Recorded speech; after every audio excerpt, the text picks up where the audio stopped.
In December 1942, Frank Sinatra sang his first solo concert at the Paramount Theatre, a movie palace in Times Square.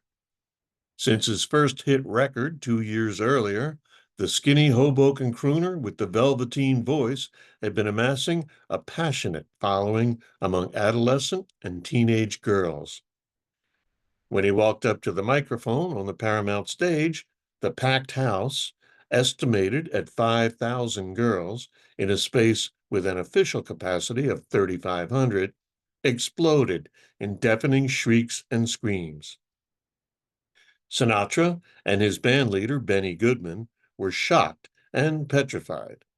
Although Goodman's swing music had been motivating high schoolers to jitterbug in the aisles of the Paramount and other venues since the late 1930s, he'd never provoked such a frenzy as this. The girls drowned out the entire concert. Many wept, and several fainted. The cacophony and pandemonium were as great as at any Elvis or Beatles concert in later years. Afterward, the girls mobbed the stage door, hoping for an autograph or at least a glimpse of their beloved Frankie. They surged out onto Broadway and 43rd Street, causing a traffic jam as frustrated and bewildered cops fought to maintain order. The girls were known as Bobby Soxers for the rolled down white socks they wore with saddle shoes, wide pleated skirts, and sweaters. They seemed a wild and alien species to their parents and other adults. They were mad for swing music and shocked their elders with the pagan gyrations of the jitterbug and the lindy. They salted their language with mysterious hepcat jive. They seemed to spend more time and money collecting records, starting fan clubs, and following their favorite bands and singers than they did on serious matters like schooling. In the midst of World War II, of patriotic duty and sacrifice, these girls just wanted to have fun. Bobby Soxers tended to be middle or upper class white girls with the leeway and the expendable income and time to devote a few years to pop culture fanaticism and fads before going on to college and marriage.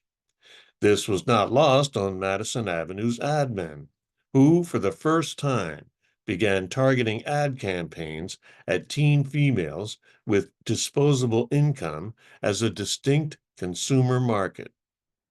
The girls got their own magazine, 17, in September 1944. A month after that, Sinatra returned for his third run of concerts at the Paramount.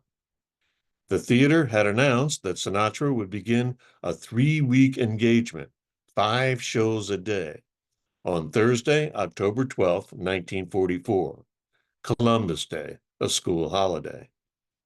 The night before, Bobby Soxers descended on Times Square, defying the wartime curfew, to line up outside the theater. Many of them wore bow ties in imitation of their Frankie, or had photos of him pinned to their chests. By Thursday, the crowd was up to 30,000 frenzied juvenile enigmas in bobby socks, as the New York Tribune put it.